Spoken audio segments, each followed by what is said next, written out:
but I got asked by a couple people when the next show was, if they would have to wait another week. I'm sure.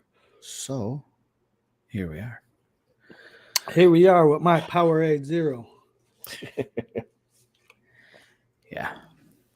My Powerade's in a glass bottle and it's brown. And it was distilled in Kentucky. Pretty sure. I will I don't know where Jameson's from.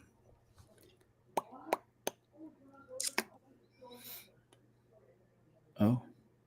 Oh, wow, no way. It's from Ireland. What up, Dwayne? Drinks are on me tonight. You just have to buy your own and do it yourself, but just consider it from me. I didn't know.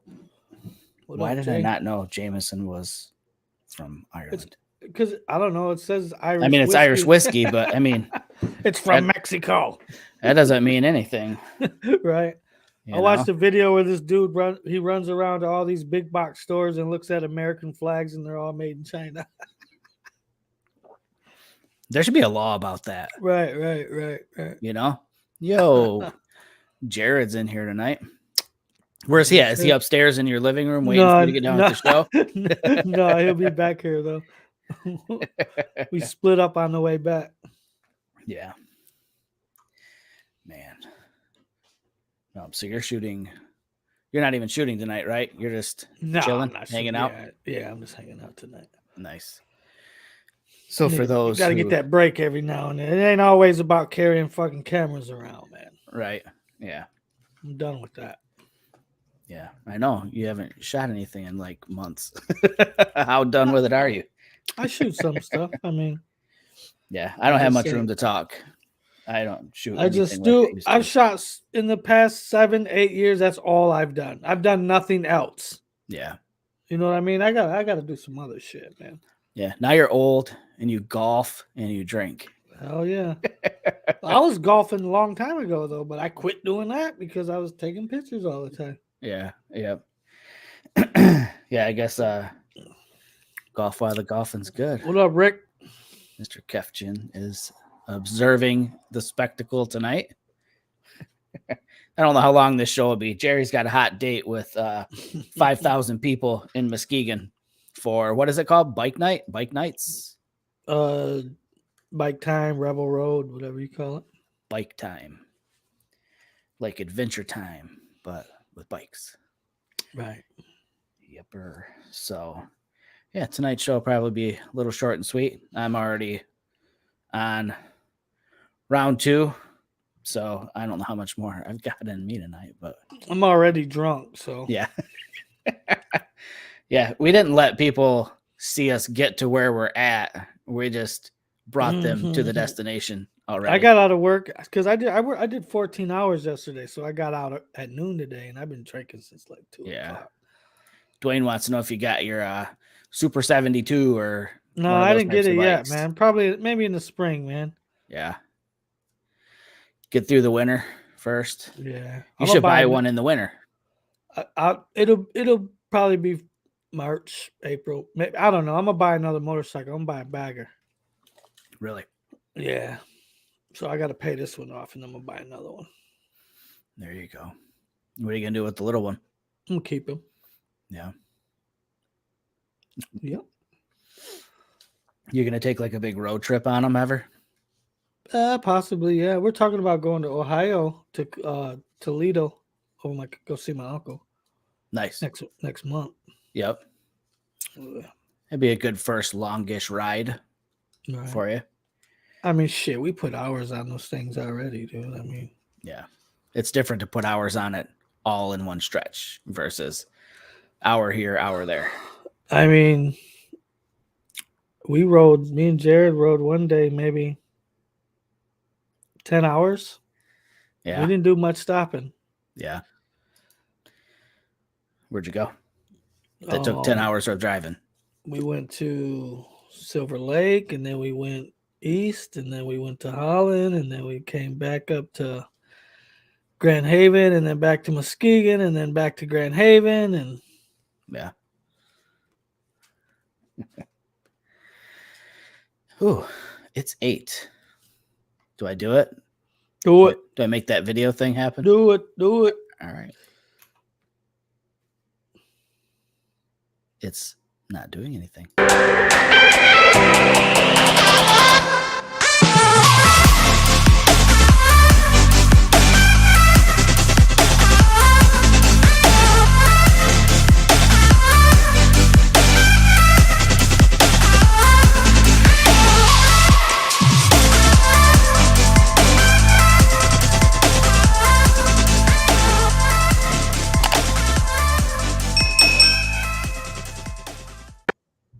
Just so abrupt. It's like abrupt. Was that loud as hell on your end? No, not louder than normal. God. John Thomas. I don't know. It just seemed crazy loud to me, but I don't know, folks. Welcome to episode number 179. I should have said it's all about the drinks, and it's all about the color. It's all about the color you see after you drink. Yeah, there you go. What color are the back of your eyelids? Right. So Jerry and I talked earlier this week about some show ideas, and so Jerry got that new. Well, it's his second time around with it, the Fuji X100V, and we just started talking about like color and, well, Fuji's super well known for their film emulations or simulations, whatever they call them, the colors in those, the recipes, and it just got me thinking, let's do a show about color and looks and styles and things like that. So I was going to go out with my Fuji and shoot, but I'm kind of weird with that camera, just like I'm weird with the Pen F. The Pen F I only shoot with primes. The Fuji I'm only shooting in black and white with a film simulation that I kind of cooked up using a recipe that was online, but also kind of tweaked it a little bit to how I wanted it. So I didn't shoot with the Fuji. I shot with the Sony. I think that's all I shoot with anymore, honestly. Like why even kid about it? So you done turned into a Sony head. I know, right? Is that a thing? Is that what they call it? Sony head? I don't know. That's probably, if that's what it is, that's what I am like for the past year and a half. So, but anyways, I haven't touched mine. No, just to hook it up for this show. Jeez. Well, I'll tell you what, if that's all you're gonna do with it, why don't you just swap me? I'll give you some cash in my A7 III. We'll just call it a day. Nah. I got some gigs I gotta shoot with it. Mm-hmm. But so anyways, like I in the past had worked on some Lightroom presets and some looks and styles, and I have actually a whole range of them. I had a set that was all just, well, they were just film simulations. Basically, I used inspiration from some of the Olympus art filters for a couple of them, and then also just kind of looked at what the Fuji does and then tried to emulate that a little bit, and then spent time on Flickr and looking at scans of still photos and tried to, recreate some of those looks as well. So the photos that I'll share tonight are all treated with presets that I've got for Lightroom. And if anybody's interested in these presets, and some of these presets are old, so they work on Olympus cameras. They for sure work on the Sony cameras because that's what I'm sharing tonight. So if anybody's interested, just shoot me a message on Facebook or Twitter, Instagram, and I can put them on Dropbox for you if you're interested in giving them a shot. I'm really happy. That's all your own sauce? All my own sauce, 100% my sauce. And yeah, I really dig the vibe that they give. I never shot film. I mean, hell, I've got under my belt like 3 rolls of film. You know what I mean? I'm not a film person. I didn't start off with that. So this is just my interpretation of what I feel like film is. If that's a way of putting it, I'm not sure. But when we get into the image share, you'll see. And, as always, it's a screen share. So, take from it what you will. If you follow me online, you've probably seen a couple of these photos anyways, so you know the look. But yeah, if you want them, hit me up. They're free. I don't charge for presets anymore. So yeah, there's that. What about you, Jerry? What are you going to bring to the table tonight? I got some Fuji film. I got a Kodak Portrait 400 recipe. Yep. I like it for, I don't know, what would you call it? Everyday life, candid moments type of stuff. But I just took it out and did some street stuff with it. I mean, it looks pretty dope on a sunny day. Yeah. So I ran around with that downtown Grand Haven. The day I got the camera, I dialed that recipe in. It went, charged the battery up, and went out and shot. Nice. I went to a Hispanic Heritage Festival last weekend. Cool. And I got some shots from that, but I'll get them next time around. I didn't get them uploaded tonight. Yep. And I shot those in what's the standard Provia. Shot them in Provia. I like Provia. That's probably one of my favorite. So it's on the subject and off the subject a little bit, but will you develop a preset for your Fuji for night? Because I know like your night stuff is sick. So there's some Cinestill film recipes out there that I gotta tweak them though. A lot of them are like the 800, the Cinestill 800. Yeah, is too green for me. I like more magenta for night stuff. I like it blue. I like blue and magenta. So will you take like the Cinestill and just kind of I'll tweak the color in it. Yeah. Sweet. What up, Mr. John Gotti or Jason Gotti? Yo, how do you like that camera, Dwayne? Yeah, I was kind of curious about that too. That's like, I think the X100V and that Ricoh GR are like. Remember we was looking at that Ricoh GR. Remember that? Yep. Yeah. Yep. So I'm really curious about that too. Don't make me buy a damn camera. I'm not buying anymore. I got 2 cameras. I'm done. I'm not buying any more cameras. Yeah. I'll tell you what. I would really like to get a hold of. I don't know if they make any film pancake lenses that would be a good match for that Fuji. Oh, so you get some vintage glass? Yeah, I'd love to just keep vintage glass on it and just make that thing. I think they do make I forgot what it is. I want to say a 24. Okay. It might be a 24. Better if I could find somebody that's. I think it's an old Canon lens. I wondered about like the was it the Olympus Trip? You know, that was like it had like a really super thin pancake lens on it. But it'd be cool if I could find somebody that would be able to take like a crap Fuji lens and somehow mate that mount to a vintage lens. I know it's probably asking for like an engineering degree to do it, but it'd be kind of sweet. So GR2 is better with the positive recipe, but really digging the GR3. Dwayne ain't messing around, dude. I've been seeing him post hella pictures lately. I don't see any of his stuff because I'm not friends with him on Facebook. So, yeah. You know, whatever, Dwayne. Whatever. Me and Dwayne are BFFs, man. Yeah. Hey, what's up, Brian? How you doing, man? Brian Bright, my buddy. And he's talking to Rick. What the right? He comes to our show, to the chat room to talk to somebody else. Yeah. Well, that's okay, Brian. You know what? We create this environment for everybody else to just kind of hang out. That's right. That's right. Since we ain't out shooting, we might as well hang out here and talk about it. Right. Totally agree with that. Totally. Yeah. I don't know. Maybe I'll get that Fuji out tomorrow. Get it out, man. Stop playing. Get it out. Yeah, I've got a little. You ain't giving it enough credit, Jamie. I'm not. Because I noticed every time we went out with it, you don't even really shoot it. I don't. I think what I need to do. You go put it back in the car and grab the Sony. I did. That last time we went out. That's exactly what I did. Well, hello there, Brian. How are you today? Yeah, I think what I need to do is I need to just leave any other gear at home, just take the Fuji out and then force myself to get really comfortable with it. That's what I did. I sold all my cameras. I have 2 cameras now. I have my Sony A7 IV for client work, and my Fuji is my everyday camera. Yeah.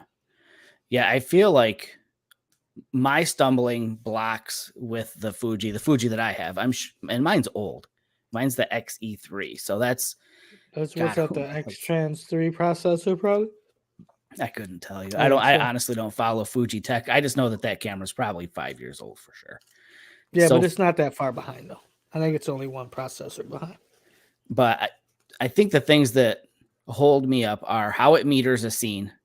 I was super used to Olympus. I knew exactly what I was going to do. I could look at what was in front of me and I knew exactly what the Olympus camera was going to do.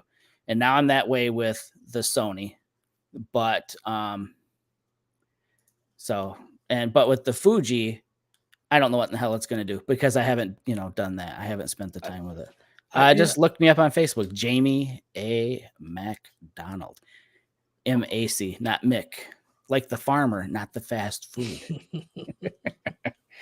But I can't tell you the last time I looked at a meter inside my camera. Yeah. Well, I mean, why when you got EVF? You know what I mean? No. So matrix metering or spot metering or center weighted metering all influence the final exposure of your image. Yeah, they do. I mean, that's what they're for. Well, spot metering is the biggest one. I'm not looking biggest culprit because there's a big difference between matrix metering is just going to take a reading of the entire scene and expose everything properly. Hence the definition. That's like shooting. That's like trying to get everything in focus shooting at f/16. Mm-hmm. Everything's going to be in focus regardless. Mm-hmm. Shooting matrix metering, everything's going to be exposed properly. Yep. The only time you really need to look at a metering probably is, I would say, spot metering, and that's depending on what you got your spot on. You know what I mean? Right. So you never focus and recompose? Because once you recompose, your metering will change. I don't do that. Okay, I move my focus point. Got you. Okay. I don't. It's twice as much work to sit there and jog a thumbstick than it is to half shutter press and tilt the camera. I would rather half shutter press, get focus lock on that, and then pivot my camera into a different orientation than get set up and then start jogging my focus point all over the place to get that one thing. I used to do that until I shot one day I shot portraits doing that. Yeah. And they were a little soft because when you recompose, if you don't got it on that same plane, your focus moves. Yep. So that's why I don't do that anymore. I don't shoot people. I shoot landscapes and other stuff. So it's like I don't really lose my focal plane enough. Mm-hmm. It doesn't even matter. For one thing, I'm not shooting at like f1.8 almost ever. I mean, I've got a shot tonight that was at f1.8. But generally though, like for landscapes and things like that, my subjects are far enough away to where I don't have to worry about it. But yeah, you're shooting people. You want eyes sharp, and like you said, if you start tilting, especially if you're shooting at f2.8 or wider, then you don't have room to make that change. But I learned that lesson. So that's where I'm at with the metering on the Fuji, is that if I focus and recompose, I don't understand how it's going to end up changing the exposure on that. And I don't want to have to sit there and fiddle with exposure compensation or jumping into manual. I don't like to shoot in manual. That's just not what I do. I want to be as fast as possible. I'll let the camera make some of the decisions. So I shoot in aperture priority the majority of the time, unless I have to shoot in manual to get exposure right. So for me, the metering on the Fuji, I just don't understand what it's thinking. I mean, I can do it on this. I have no problems. I could street shoot, architecture, city, what have you. So exactly. So Jan says that metering only matters in semi-automatic or automatic. Semi-automatic would be like aperture priority. And that's pretty much how I roll most of the time, is in aperture priority, 99% of the time. Unless I need, unless I'm doing something a little more creative, longer exposures, or if I'm dragging shutter for movement or things like that. And I'm just not used to it on the Fuji. It's just funky to me. It just doesn't do the same thing as like Olympus did or as Sony does. It's just completely different. And I don't know if it just has something to do with the number of, I don't know. It's different science with Fuji. is really what it comes down to. It's probably more got to do with shooting aperture priority than anything else. Well, sure, because aperture priority. Because I that's have when the no metering idea matters. I have no idea what you're talking about because I've never shot aperture priority. So I mean, really, you started off like full manual the whole time. Yep. Wow. So I'm like, I shoot for mood. You know what I mean? I adjust my settings to what I want my image to look like. Yep. Interesting. That's one thing I taught Alan. Alan will tell you. Alan, when he first bought his camera, the day he bought it, he put it in manual mode. I told him, don't take it out. Yeah. Why? Because that way you have full control of your image. And twice as much work for a beginner before they even understand how exposure works. But he can pick up any camera now and shoot it. Sure. Yeah. I guess. Yeah, it's just a longer process for sure. I mean, it's easy once you've got it figured out. It's easy. I mean, there's only exposure, or there's only shutter speed, your aperture, and your ISO. Yep. And then if you're an aperture priority, you only have to worry about one thing. Generally, the cameras do a good job of figuring the other ones out, so you can just work faster. Unless you're trying to do something specific, like sure, you know what I mean. If you're it's going to change your shutter speed. Yeah. Oh yeah. And generally, what if you don't want it? What if you want something frozen, or what if you want something smoothed out? Exactly. That's when I said that's when I said I move into manual for that. Right. But 90% of what I do, I don't have to work that way. I mean, I'm not shooting sports. If I shoot sports, it might be manual. Chances are it's like shutter priority for me. Again, a more automatic mode. I'll just let the cameras now, the ISO runs so damn high, clean, that I'll just put it in shutter priority, set my shutter speed to a shutter speed fast enough to freeze what I want. Same with like birds. You know, I'll do the same thing. When I shoot birds, it's probably counterintuitive to the way like other birders might do it. But to me, the most important thing when I'm shooting a bird, like moving or an animal moving, is the shutter speed. So I don't want to have to screw around with not just controlling the shutter speed, but also the aperture and potentially the ISO in manual, when all I have to do is just set the one setting that's going to be appropriate for the subject and just let the camera move the ISO and the aperture to maintain that shutter speed. I mean, it's pretty much like that in manual. I mean, if you're shooting sports, depending on the age group, you know, you're either going to be at 500, 1,500, you're going to be at 1,800. Shooting adults, you're going to be probably 1,000. You ever shoot nighttime football outdoors? Yeah. Stadium lighting? Yep. Yeah. You ever notice that it'll go light, dark, light, dark, light, dark? It does. I mean, I've shot enough high school football. And how about basketball indoors? You run into the same kind of thing too. Just the way the lights strobe that you don't see with your eye that your camera picks up. You can get into a situation where your shutter speed, if you had it locked in, or, you know, if you're trying to, you can't adjust on the fly fast enough to count for some of that stuff. Well, you don't adjust your shutter speed. You unless the light starts changing, like outdoors in the evening. Indoors, you don't need to adjust your shutter speed. Mm-hmm. You get it set where you need it, and then you adjust your ISO if you have to. Why not just let the camera adjust it to maintain the shutter speed that you set?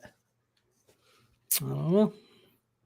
I guess if you just want to work more, you know, I'd rather just focus on what I'm shooting than focus on paying attention to what the ISO is so that I can maintain the shutter speed or whatever. Because if you're shooting in manual, you set your shutter speed, your ISO, and your aperture locked at whatever you left them at. And you'd have to be constantly moving those. I mean, shutter priority. Indoors you don't have to because it's going to stay the same. Yeah. Yeah. I don't know. Different ways, I guess, to do it for sure. All right. What you got for photos, dude? I don't know, but you got to answer Dwayne's question. Are you dating Shelly or your truck? Depends on which weekend it is. Right. Hey, I'm sitting in my truck every day, dude. I can't help it. It's definitely my new barn. How about that? So I've actually got a notebook started. So when I was shooting that barn for years, I had a shot list that I started putting together. I had things that I wanted to accomplish with it. And it took like a decade to get all the shots that I wanted because the barn doesn't go anywhere. It's in that one damn spot. My shot list that I'm building up with my Bronco, I can get that shot list done a lot quicker because I can take my Bronco to the places I need to be to accomplish that shot. Like it took 2 years of trying to get a supermoon shot with my barn in it just because timing for one. I had to make sure that I wasn't working on the day that we had a supermoon, well, actually it was at like moon set or rise. It was in the morning, like super early in the morning, like 5:30 or something, or 6 in the morning one year.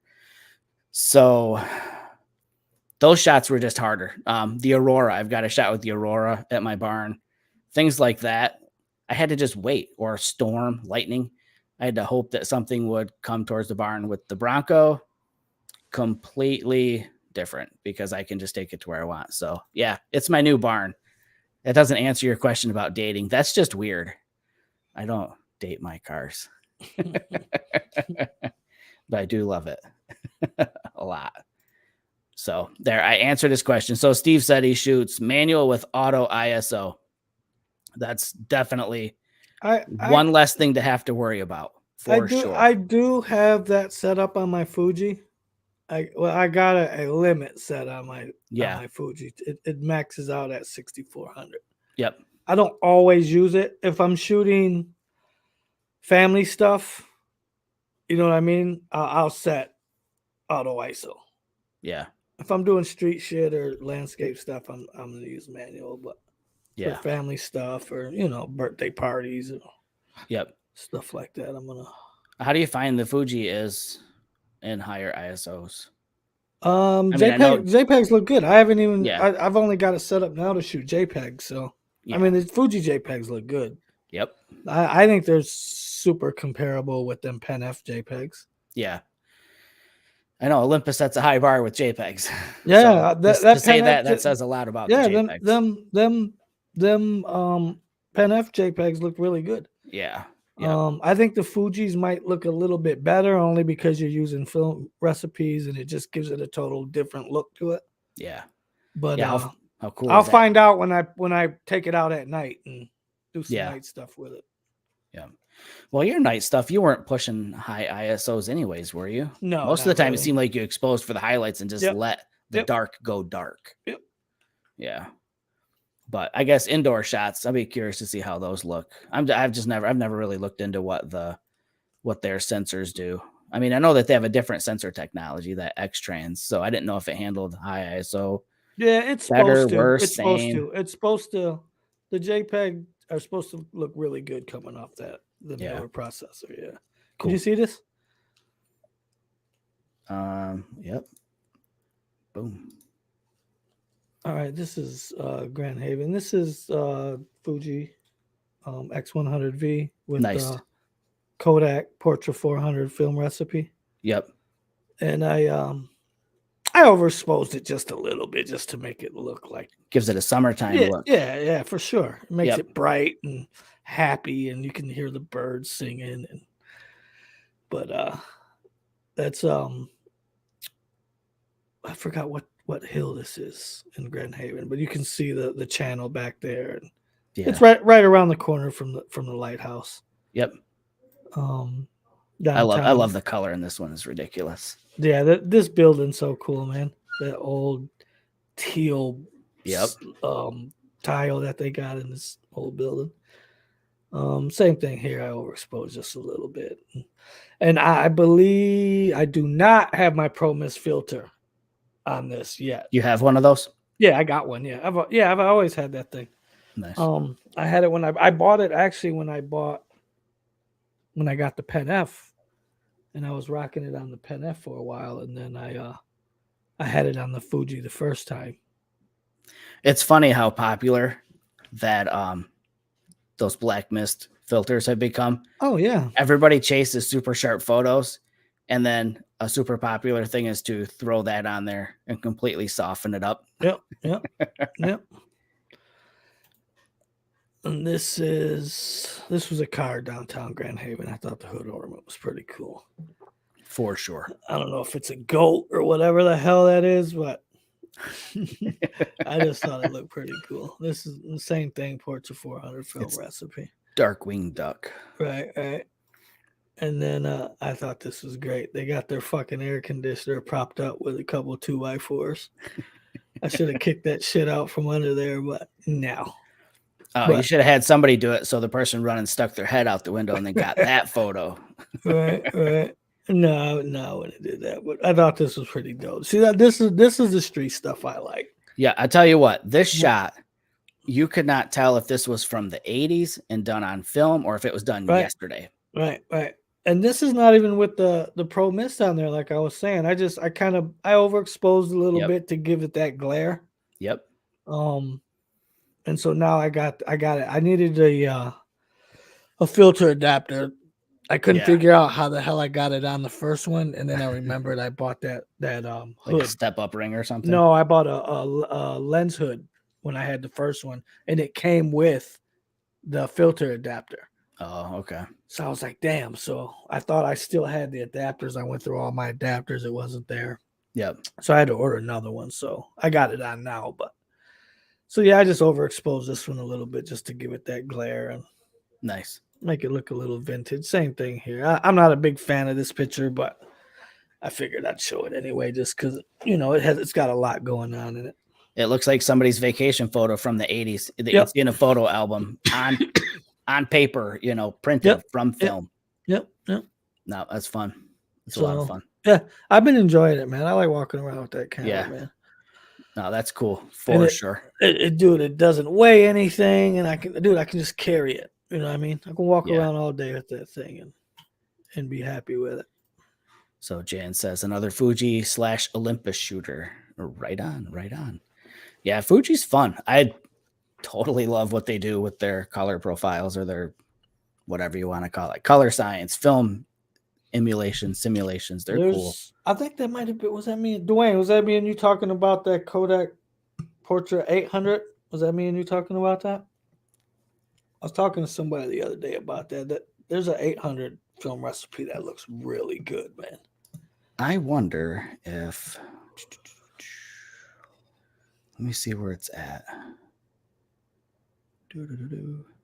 Yeah, I wonder if Dwayne can take this big list of Fuji recipes. I'm curious what the menu system and what all of the adjustments you can make on that Ricoh are. If they translate over to, if we could take the Fuji recipes and translate them over to the Ricoh.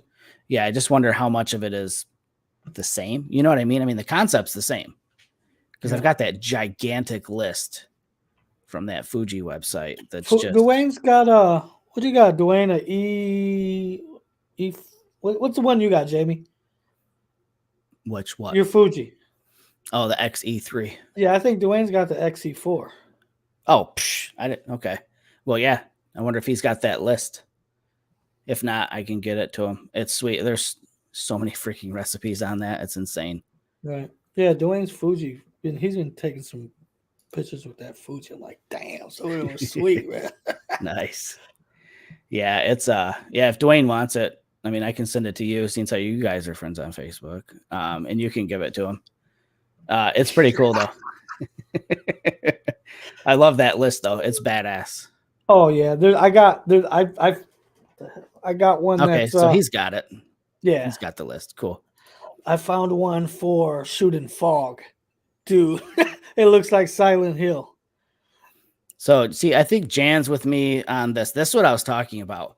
Just the way it handles everything is different. I've been attributing it to how it meters the scene.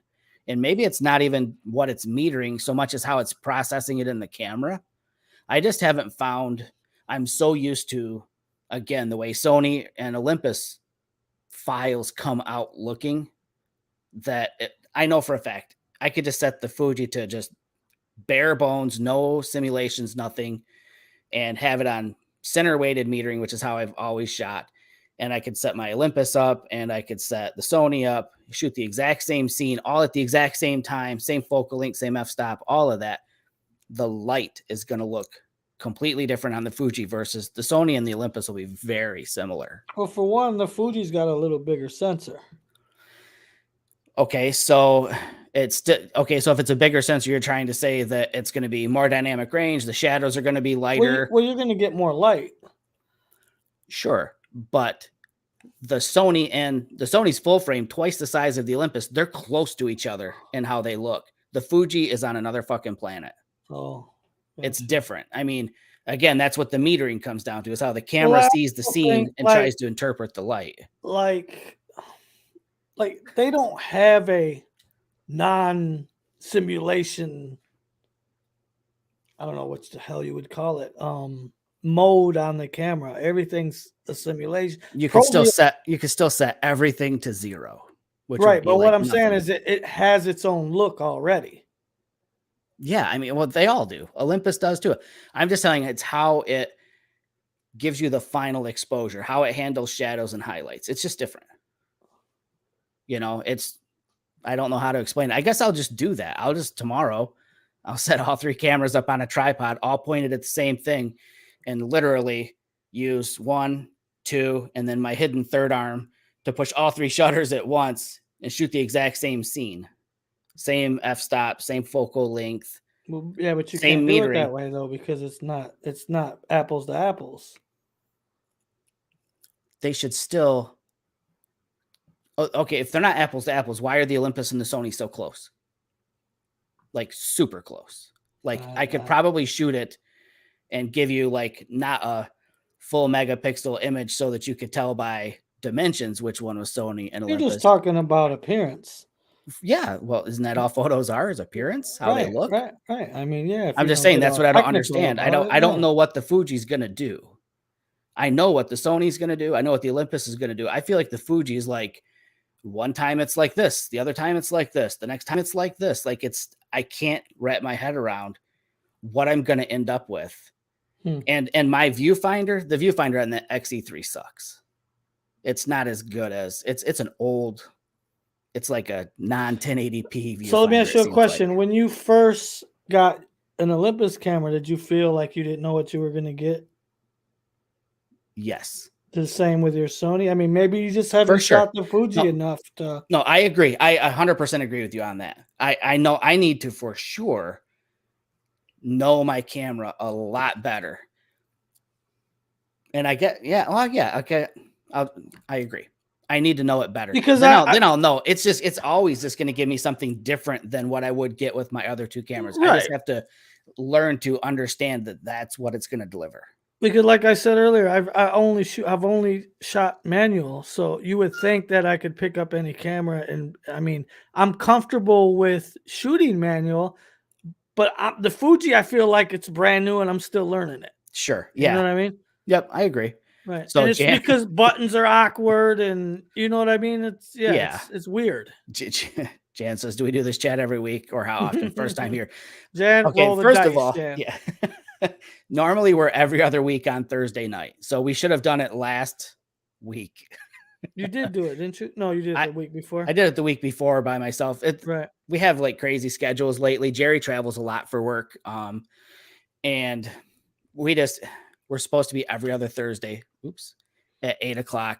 You just happen to catch us on a random Friday where we're drinking. Right. So the conversation, it's fun like this. Usually it's probably a little louder than normal, but yeah. So subscribe to us on YouTube, follow us on Facebook, and you'll get notifications of when we're doing this stuff.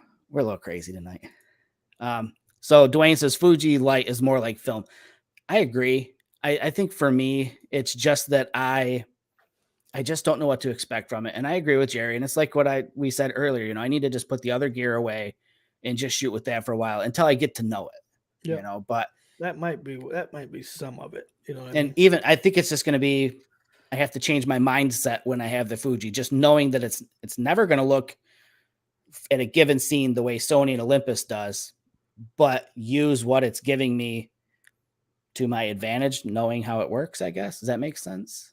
It's So just, I kind of feel like that's every now and then I look at Brian Manier's work, and I mean, other than I know that he puts his own sauce on stuff. Yeah, you can't tell anything from his work. None of it is standard. But His is just art. It's purely it art. looks good. It looks good. But dude, who knows what the raw file looked like when he took it? Right. His work is so artistic that right.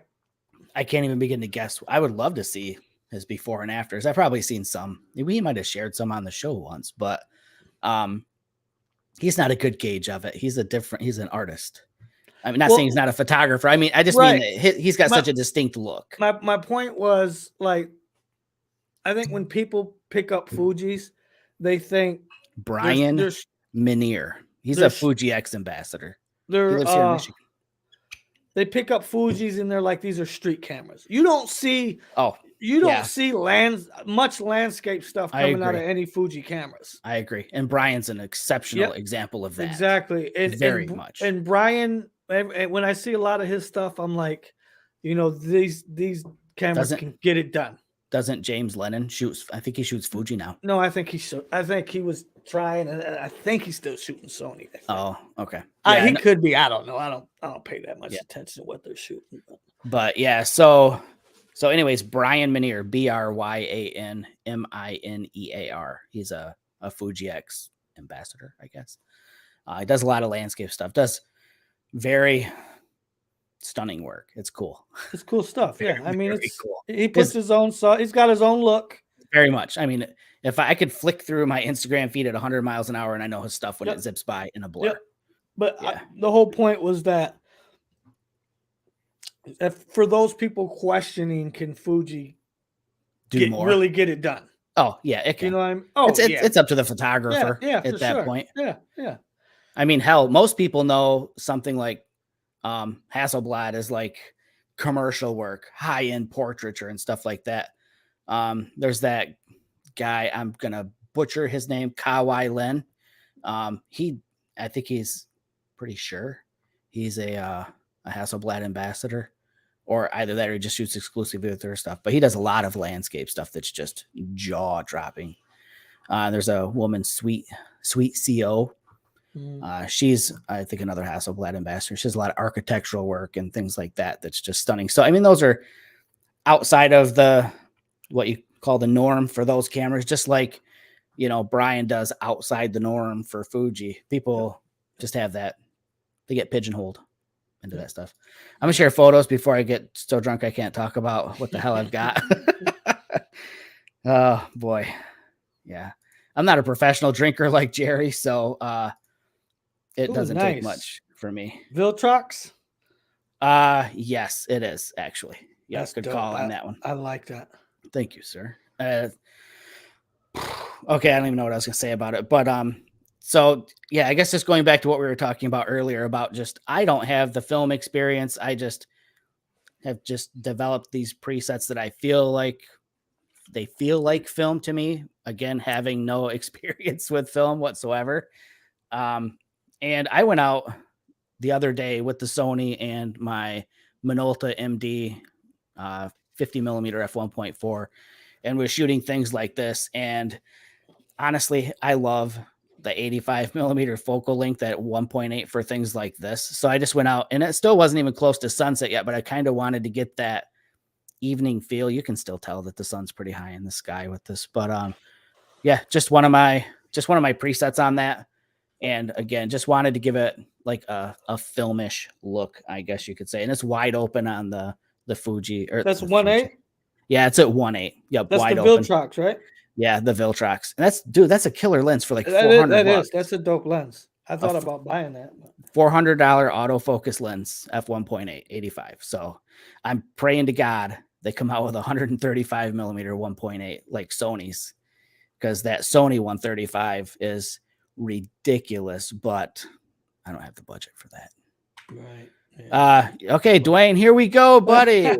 Let's talk about there's his VIN number. Yeah. Actually, I blacked out the last couple of digits there. Booyah. So I I've been. Did you put that sticker on there? The little truck? Yep. Oh, okay. So I've been, well, I don't know if you follow me, you know, I got a Ford Bronco, one of the early people to get one, and I have modified it and customized it and all that stuff. And it's just kind of been like a love affair with this vehicle. And lately I've been, I don't know how to put it, but just kind of like wooing the people at Ford. And I've had retweets and likes and follows by like the CEO of Ford, Jim Farley, and their communications, their North America communications director. They share my stuff. So I'm just really happy that they acknowledge like some of the photos that I'm shooting. So it's kind of inspired me to shoot more. And then Shelly, my real girlfriend, Dwayne, you know, she's been encouraging me to get out and shoot more like the detail things. I'm more of a big picture person all the time. And she said, you know, just get out of your comfort zone, go shoot the detail shots. So I did that the other night, and she said, I want to see pictures of you in it. So I'm in the truck, but I actually have a couple of pictures of me in it.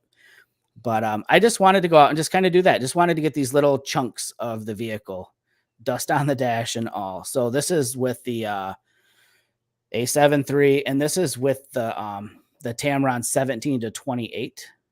But I'm probably cranked in, not quite to 28 on this, but somewhere probably, you know, 20 millimeters or something like that. Wide open at f2.8. Again, all of these shots are going to have a custom, I'll call it a film simulation that I've developed in Lightroom.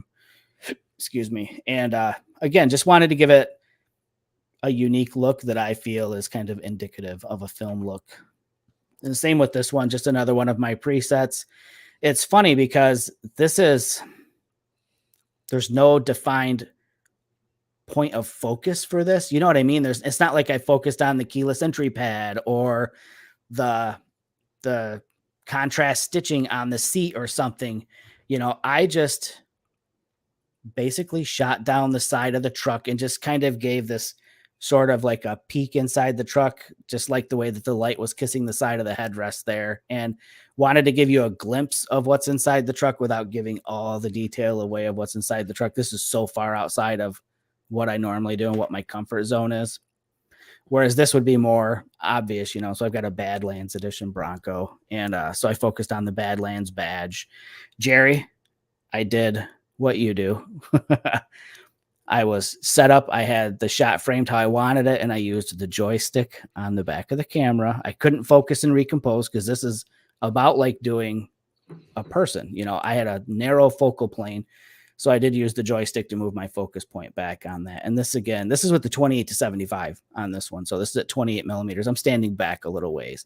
And this is a crop also. It's another thing I don't normally do is crop. I'm not used to cropping. I came from Olympus. I didn't have a lot of room to crop with the smaller files. So now with a full frame, I can crop in a boatload and still have a large image. So that's what this is a crop. Again, custom film simulation. And one of me, and I'm going to tell you, I tried to use Sony's wireless app on my phone to be able to do these shots. And people complain about Olympus's. Let me just tell you, Sony sucks way worse. So I ended up having to basically have my camera on tripod. This is with the Viltrox 85 at 1.8, which was stupid on my part because you have no depth of field to work with. So what I was doing is focusing on the grab handle above my head, setting a 10-second timer because the 85 is long. So it's a ways away. Hitting the 10-second timer, hitting the shutter button, running, jumping back in the truck and trying to get into position. And this was the very first shot. And I didn't realize that the way, okay, I'll just say it. I'm not so damn tall that you can see my whole face in the shot. And I didn't realize that when I composed it, and I jumped in, took the first shot, and I realized my eye was in focus. I'm like, I'm done. That's good enough. And I kind of liked the way it turned out anyways, with just my eye in the shot. And is that the last one? That's the last one. I didn't bring a whole lot to share, but yeah, that's kind of it. I just went out and just had fun shooting, shooting my truck. I've been doing that a lot. And I know that's why Dwayne was kind of teasing me on that, is that I've been sharing a boatload of pictures of my truck lately. And like I said, it's an easy thing to shoot because I have it with me all the time. If I'm driving around looking for something to shoot and I don't find something that catches my attention, I just turn the camera around on the truck and shoot that. I try to find a good spot for it and just shoot it. And that's a lot of fun that way. That's all I have to say about that. Yeah. So anyways. What are you drinking? I literally have the bottle. Oh, that's right. We talked about that. Jameson. Yeah. Wait, which one is that? Black what? Black Barrel. Black Barrel. I like Jameson. I didn't realize I drank that much of this bottle. It seems darker than... Yeah, it's probably just how the Olympus is exposing for the shot, Jared. Should have used your Fuji. Right. It would have looked like it was a vintage. Like Jack Daniels or some shit. It was a bottle from the 80s then at that point. But yeah, well, it's funny because I'm looking at the bottle and thinking, damn, did I really drink that much? And then I started thinking, I have a 21-year-old son and a 16-year-old son. Do I need to start marking my bottles? Yeah, right. I don't think I do. They have no interest in this stuff. Or I'm naive. Right. God, I hope they just have no interest in this stuff. So anyways, yeah, that's what I had to share. Oh, I want to share one other thing too. I think Jerry was mocking me earlier when I shared this, but I'm excited about it. What is that? If you've ever seen those camera skins that people put on their cameras, some of them are, well, they're all pretty wild most of the time. I looked at getting those and I couldn't find one that I wanted that wasn't just like super outlandish. And they're expensive. I think that I don't remember the name of the company. It's like Cam Skins. They're like $50 or $60 for one for the camera. And you know how the ad services work online? They're like psychic, like they were reading my mind. I saw a Facebook ad for a company called, I'm going to promote them. I haven't even put it on my camera yet, and I'm going to promote it. It's called Wrap Cart. They're probably garbage for all I know. Shit fall right off. But they're called Wrap Cart. And I found a pattern that legit looks so damn close to what my truck is, it doesn't even make sense. And it was, so there's one for this is for the Sony A7 III, and this one is for the Tamron 28-75. Oh, they got a lens one? Nice. They have it for all the Tamron lenses that I have, 17-28, 28-75, the 70-180, and they have it for the Sony 200-600. And all of them, doesn't matter which one you're getting, they're $15. Yeah. So I figure for $30 versus $60 for one, I'll give it a shot. They're vinyl? See how it looks. Yeah, they're vinyl. Nice. Yep. So I suck at putting on stickers. I was that kid that if I made a model, it looked like a hoopty from the junkyard when I was done with it. So I have no idea how it's going to turn out on my camera or my lens, but I'm going to give it a shot. Yeah, not after drinking this Jameson, but I'm going to put them on. I'm pretty stoked. If it turns out cool, you know what, Dwayne? Damn right. Don't be friend requesting me now if you're talking smack. Okay. But yeah, so I figure now what I'm going to do, Dwayne, is I'm going to go out with my other Sony or my Fuji or my Olympus, and I'm going to put my cameras on my truck and take pictures of my camera on my truck because they all look the same. I have a hoodie that looks like this too, just FYI. If we fall into an alternate dimension where everything's black, white, and gray geometric, I'm going to be the man. But anyways, I just wanted to share that. I thought it was pretty cool for $15, versus 65. It's a good way to find out if you even want to put something like this on your camera. I'd hate to spend $65 and realize you didn't like it. I didn't like it, or I suck at putting it on or whatever. At least this way, it's not breaking the bank. Right. So just have Shelly put them on. That way they're straight. Somebody with more patience than me. I'm just not good at it. I can't do this shit either, man. I mean, everything I've got, like my Instagram sticker on my back window, thank God it's a black sticker on a black tinted window because it's slightly, just a little crooked, just a little bit, just enough to make me every time I look at it go, damn, I should have just found somebody else to put it on. But all right, man, let's wrap this up, dude. I know you've got some adventure. I gotta hit the road. All right. Well, hey. Thanks for tuning in, everybody. Hey, it was great to have you on in the chat tonight, Jen. Hopefully you give us a subscribe and come back, and hopefully we weren't too offensive and we were just the right amount of fun. And Dwayne says to everybody, not just us, Toodles. All right, you guys take care. It'll be 2 weeks from yesterday. Okay, 2 weeks from yesterday. Yeah, that's right. We'll be back on Thursdays again. Thursday. Thank God it's not Thursday, man. It's been a week. So right. You guys take care. Again, thanks for all the support you give us, and we'll see you guys in a couple of weeks. Peace out.